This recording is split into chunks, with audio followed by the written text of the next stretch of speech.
이 시간 서로 보고 인사하셨으면 좋겠습니다. 삐삐에. 네, 다시 한번 해볼까요? 삐삐에.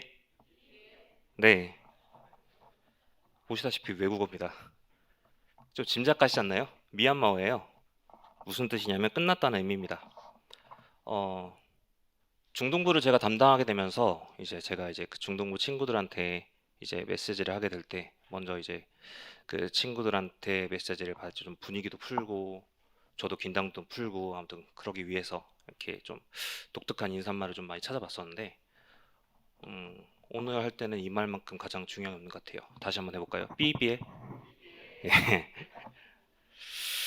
네. 어, 제가 아까 전에 독특한 인사말로 인사를 한다고 했잖아요. 이번 주에 제가 중동부 랩런트한테 했던 얘기는 너의 이름은?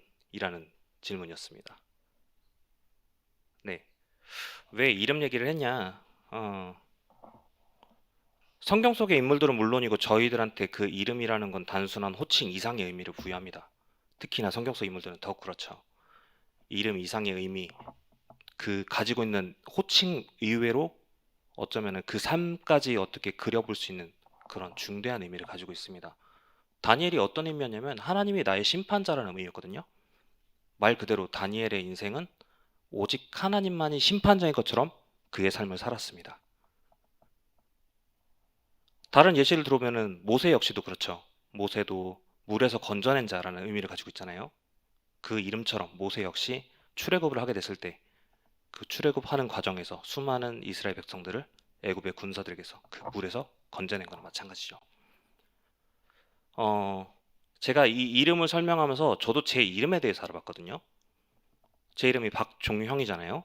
저는 사실 제 이름을 별로 안 좋아했어요. 보통 종형이라 그러면 종현이요? 종혁이요? 이러거든요.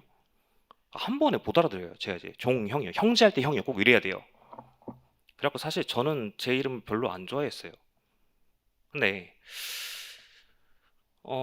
이 이름을 특히나 좀 뭐라고 해야 되나? 저는 이 이름의 뜻에 대해서 제가 중학교 때인가 그때쯤에 알았는데 저희 뒤에 계시는 저희 장모님, 우리 아버지가 제가 초등학교 때 이름의 뜻을 학교에서 물어보라 그래요. 숙제로 제 이름의 뜻이 뭐예요? 그랬더니 아버지가 새벽 종자에 빛날 형자라고 했대요. 그래갖고 네 이름은 새벽에 빛나는 사람이야라는 뜻이었대요. 아, 저는 그때 그냥 그런 줄 알고 넘어갔어요. 근데 중학교 때 제가 한자를 딱 한자 수업을 하다가 찾아보니까 종자가 그 종자가 없는 거예요. 새벽 종자라는 단어가 없어요. 새벽이 아니라 쇠북 종자인 거예요. 쇠북이요. 딸랑딸랑 그 종할 때 그 종이요. 쇠북 종의 빛날 형이 이게 무슨 뜻이야? 이랬고 전 한동안 정체성의 혼란을 겪었어야 했어요. 네. 근데 있잖아요. 제가 이 이름의 뜻을 확인해 봤다고 했잖아요. 제가요. 이 이름의 뜻을 제가 가만히 생각해 보면서 하나님 앞에서 이 이름이 어떤 의미가 있을까라고 생각을 해봤는데 이 딸랑딸랑한 종이라는 의미가 불교권에서는 이 명부에 있는 귀신들을 불러내는 의미를 가지고 있대요. 그리고 신학적인 의미에서는 귀신을 쫓아내는 의미가 있다고 하더라고요. 그러니까 단순한 예배적인 의미뿐만 아니라 귀신을 쫓아내는 용도가 있다고 해요. 한쪽에서는 귀신을 불러내고 다른 쪽에서는 귀신을 쫓아낸다. 성경 구절 뭐 하나 생각나는 거 없으세요? 원수의 능력을 제어하고 귀신을 쫓아낼 수 있는 그런 권능. 하나님 앞에서 제가 이렇게 생각을 해보니까 나는 꽤 권세 있는 이름을 가진 게 아닌가라는 생각이 들더라고요. 또 한편으로는 뭐냐? 자, 빛나는 종이라고 하면은 왜 우리가 보통 우리 교회에 있는 요것도 생각하시잖아요. 종을 저희가 왜 칩니까? 주의를 환기시킬 때 지금 얘기하는 사람에게 집중시키기 위해서 거기에서 종은 그 자체로는 별 의미는 없어요. 그러니까 의미는 있죠. 근데 별 내용은 없어요. 종 자체의 내용은 없어요. 근데 중요한 거는 그 종을 친 사람이 다음에 할 말이 중요한 내용이죠. 그렇게 봤을 때 저는 네, 저 자신은 그렇게 중요한 사람이 아니에요. 근데 제 안에 있는 하나님, 제 안에 있는 예수 그리스도를 선포할 때는 저는 그런 중요한 의미를 가지고 있다는 거예요. 이렇게 제 의미를 생각하고 보니까 생각보다 제가 오, 나 좀 못 치네? 그런 생각을 하게 되더라고요. 네. 물론 처음 생각할 때는 물론 저희 할아버지가 지은 이름이고 또 저희 아버지도 이름을 좀 의미를 잘못 알고 계시지만 하나님 보시기에는 이것만큼 좋은 이름이 없었던 거예요. 제 이름에 있어서. 저는 그동안 제가 어렸을 때는 항상 저희 아버지께서 들어오셔가지고 밤에 저 자고 있을 때 와서는 제가 전도자가 될 수 있게 목사가 될 수 있게 기도하시지만 사실 저 그때 안 잤거든요.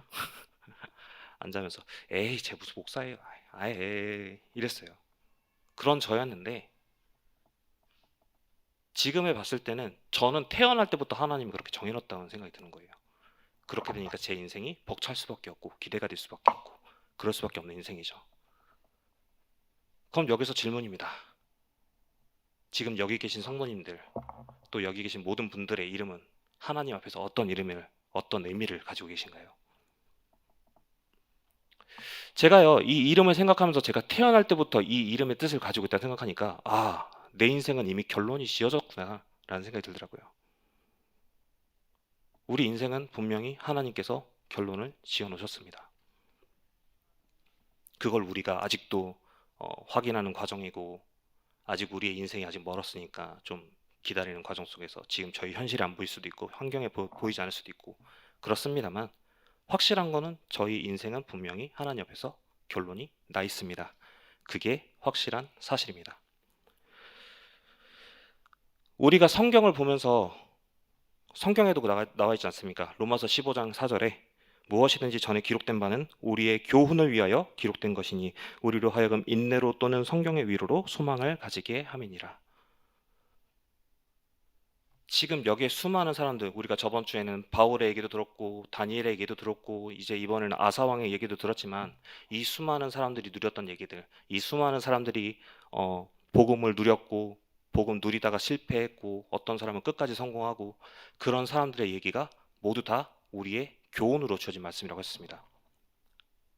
우리가 그 말씀을 미리 보고 이 사람들의 그 누린 것을 미리 보고 우리는 그처럼 속지 말아라. 우리는 그처럼 되지 말아라. 오직 끝까지 주의 말씀 뜻대로 끝까지 따라갈 수 있도록 해라. 그런 교훈으로서 우리에게 말씀 주셨죠. 아사왕의 말씀에 오늘 우리에게 어떤 말씀 주셨습니까? 아사왕은요. 제가 이 14장을 쭉 읽어보니까 이 아사왕이란 사람이 이 남유다의 3대 왕으로서 이 사람이 생각보다 국력을 꽤 키워놨던 사람이더라고요. 바로 14절에 8절이군요. 바로 8절에 아사의 군대는 유다 중에서 큰 방패와 창을 잡는 자가 30만 명이요 베냐민 중에서 작은 방패를 잡으며 활을 당기는 자가 28만 명이라 그들은 다 큰 용사였더라. 얼추 추산해서 한 58만 되는 군사를 이 사람은 가지고 있었어요. 그런데 딱 마침 구스 사람 세라가 그 100만 대군 이끌고 쳐들어온 거예요. 중요한 것은 뭐냐? 이 사람이 생각해보면은 58만 대 100만이에요. 물론 숫자창으로는 굉장히 큰 숫자지만은 자신의 국력을 생각해 본다면 이거 해볼만 하겠는데라고 생각할 수도 있어요. 아사왕이 그럴 수가 있어요. 그럼에도 불구하고 중요한 건 뭐냐? 아사왕이라는 사람이 이 왕은 하나님께 자신을 구했어요. 약한 자든 강한 자든 하나님의 도움 아니면 안 됩니다라고 먼저 하나님께 못을 박아놨어요. 이 사람도 똑같은 거예요. 이 사람이 왕에 즉위하고 나서부터 이 사람이 가장 먼저 했던 일이 뭐냐면 바로 이제 그 우상을 찍어버리고 아세라 석상을 무너뜨리고 그렇게 유다의 그 모든 것을 하나님 앞에 되돌려 놓으려 그렇게 복음적인 방향으로 되돌려 놓으려 한 사람인데 맞죠? 그렇게 보면 이 사람도 앞서 우리가 봤던 바울이나 다니엘처럼 이 사람 역시 하나님이 인도해 오셨던 하나님이 자기를 크게 만들었던 하나님이 자기를 부강하게 만들었던 평안함 속에 인도하셨던 그 사실을 아사왕은 봐왔던 거예요. 그랬기 때문에 100만 대군대 58만 군세 자기의 군세 혹은 자기의 국력을 믿는 게 아니라 하나님께 모든 것을 구하고 하나님께 모든 것을 맡겼습니다. 그러니까 당연히 이길 수밖에 없는 결론이 나와 있었던 거죠. 우리가 이렇게 결론이 나 있으면 당연히 조급할 필요도 없습니다. 여유로운 기도가 나올 수밖에 없죠. 네. 물론 이제 그 결론이 나 있어도 두려울 수 있습니다. 물론 그래요. 저도 사실 최근 그런 게 저는 제 차가 지금 사실 상태가 좀 별로 좋지 않거든요. 제가 이제 얼마 전에 차를 정비를 받았는데 어, 차 수리를 해야 되고 손댈 게 한두 가지가 아닌데 그 손댈 게 한 250만 원 정도 든다고 하더라고요. 제가 지금 몰고 있는 소나타 이전에 몰았던 그 코란도가 250만 원 됐거든요. 폐차에도 그 돈이 안 나오는데 어, 그런 돈이 갑자기 들은다고 생각하니까 씨, 아찔하네 싶은 거예요. 아, 이거를 수리를 맡겨야 되나 어째야 되나. 근데 아무튼 기다리겠다고 했어요. 그랬더니 카센터 직원분이 그걸 하면서 아, 일단 알겠다. 수리하시려면 언제든지 오시라. 근데 인천 밖으로 나가시면 안 된다. 인천 밖으로 나갔다가 이제 잘못되면 큰일 날 수도 있다. 그렇게 딱 얘기를 하시더라고요. 당장 다음날에 김포로 가야 되는데 신경 쓰이잖아요. 네. 근데 있죠. 아까 전에 제가 말씀드렸잖아요. 제 이름의 근원. 제가 어떤 사람인가. 그걸 생각하고 그 결론을 먼저 확인하고 그러고 나서 가니까 아니 가면 되지 라는 답이 나오는 거예요. 갔다 왔습니다. 네, 갔다 왔어요. 인천 김포 갔다 왔고요. 오늘은 또 저쪽에 미추홀구래 주안까지 갔다 왔고요. 네, 아주 빨빨거리며 잘 돌아다녔습니다. 어 까놓고 기도도 안 했어요. 네, 그냥 깨닫게 되니까 편안하게 갔다 왔습니다. 네, 근데 있잖아요. 아 진짜 우리가 확실히 결론을 내놓으니까 우리가 가진 결론이 확실히 하나님께서 우리 인생의 모든 것을 책임진다고 하신 그 부분이 확실하게 확인이 되니까 당장 내일 무슨 일이 일어나도 진짜 걱정이 될 것도 없고 뭐 사고가 나면 사고 난 대로 괜찮고 뭐 그러면 쉬면 되고 네. 잘 풀리면 잘 풀린 대로 안 풀리면 안 풀린 대로 그것도 하나님이 인도하신 바라면은 내가 어디든지 갈 수 있고 또 안 가면 안 가도 되는 네. 모처럼 만에 그렇게 풀이함을 얻으니까 네. 진짜 저는 항상 사역 갈 때마다 뭔가 내심 이렇게 은연중에 부담감 같은 걸 갖고 있었는데 네, 그런 것도 없이 잘 갔다 왔습니다. 그것조차도 감사할 정도로 네, 잘 갔다 왔어요. 우리가요, 진짜 하나님의 절대 주권, 절대 계획이라는 말씀이 최근에 몇 주 동안 강단 말씀에서 계속 꾸준히 나오고 있습니다. 왜 이렇게 말씀이 나오냐? 진짜 이것이 우리한테 확실하게 자리매김돼야 되고 확실하게 우리한테 각인뿔이 체질되어야 한다고 그렇게 생각이 듭니다. 여호수아가 모세의 일을 물려받았을 때 하나님께서 모세래. 그 여호수아에게 몇 번이고 말씀하셨잖아요. 두려워하지 말란 말씀을 몇 번이고 하시잖아요. 어딜 가든지 무엇을 하든지 누굴 만나든지 상대가 누구든지 계속 두려워하지 말라고 하세요. 그만큼 여호수아는 그 결론을 알고 있었음에도 불구하고 끊임없이 내심은 두려워하고 마음에 근심이 있고 그런 과정 속에서 하나님과 동행했던 거죠.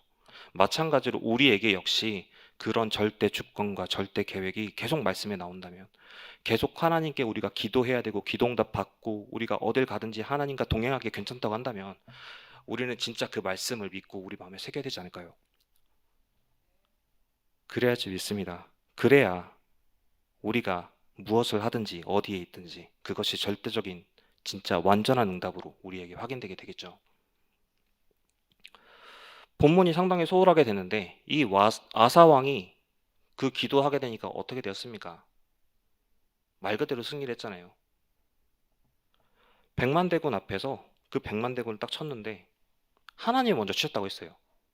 군대끼리 붙은 게 아니라 하나님이 먼저 치셨다고 했어요. 그랬더니 그 구수 군대가 도망가고 그 도망치는 구수 군대를 따라서 쳤는데 이 왕이 몇만 되는 군대를 그 장소에 데려가진 모르겠지만은 이 백만 군대를 완전히 쳐버리는데 아무튼 데려가서 추격전을 벌여서 백만 대군이 그 도망치는 백만 대군이라는 게 말이 쉽지 그게 되게 어렵거든요. 원래 추격전이라는 게 되게 상당한 심력을 소모하고 굉장히 시간이 많이 들고 진짜 전멸이라고 했잖아요. 말이 안 되는 일이에요. 현대전의 교리에서도 그 싸움을 하잖아요. 상대편의 병력이 30%가 없어지고 더 이상 전투 의지가 없다고 할 때 그걸 전멸이라 판정한대요. 그런데 오늘 이 내용을 보세요. 이 백만 대군이 한 사람도 살아남는 사람 없이 완전히 죽었다고 했어요. 그 다음에 또 뭐라고 하십니까? 단순히 백만 대군만 쓰러진 게 아니라 그랄 지방까지 추격해서 그 그랄 지방에 있는 모든 성읍까지 쳐서 그 성을 노략했다고 했잖아요. 완전한 승리를 거둔 거예요. 이 사람들이 생각했던 방어전의 의미가 아니라 방어전이 완전히 침공전이 되었고 완전히 다 휩쓸어 버린 거죠.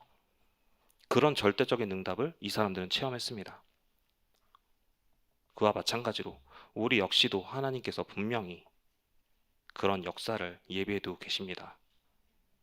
우리의 가장 중요한 순간에, 우리의 가장 위기의 순간에 하나님은 그 방어전을 침략전으로 바꿀 정도로, 완전한 승리로 바꿀 정도로 하나님은 우리에게 큰 축복 주실 것입니다. 그렇기 때문에 결론입니다. 하나님의 목표, 네, 한번 생각해 보셨으면 좋겠어요. 저도 이제 중등부 애들한테 한번 생각해 보라 했거든요. 제 이름이 하나님 앞에서 어떤 의미를 가지는가? 그러면은 제 이름의 그 뜻이 하나님 앞에서 어떤 목표로 보이지 않을까요? 저는 약간 그러던데요.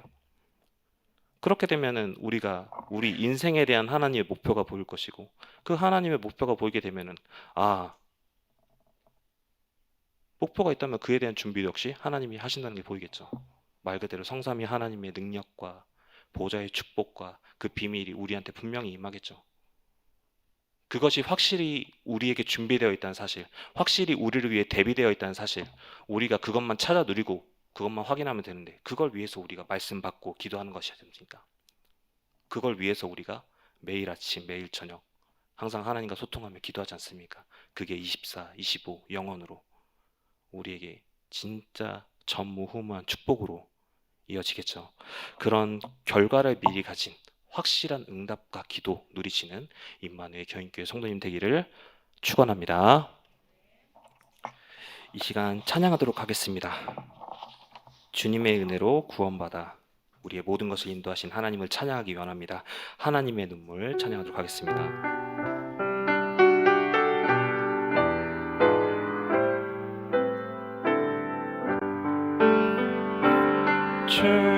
주님의 은혜로 구원받아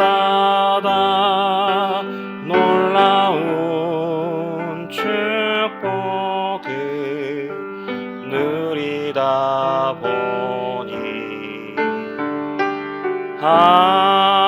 하나님을 떠나 방황하는 영혼 내 마음 깊이 그들의 아픔 느끼네 생명을 잃어버린 참혹한 땅 애타게 기다리시는 하나님 완전한 해답 되시는 그리스도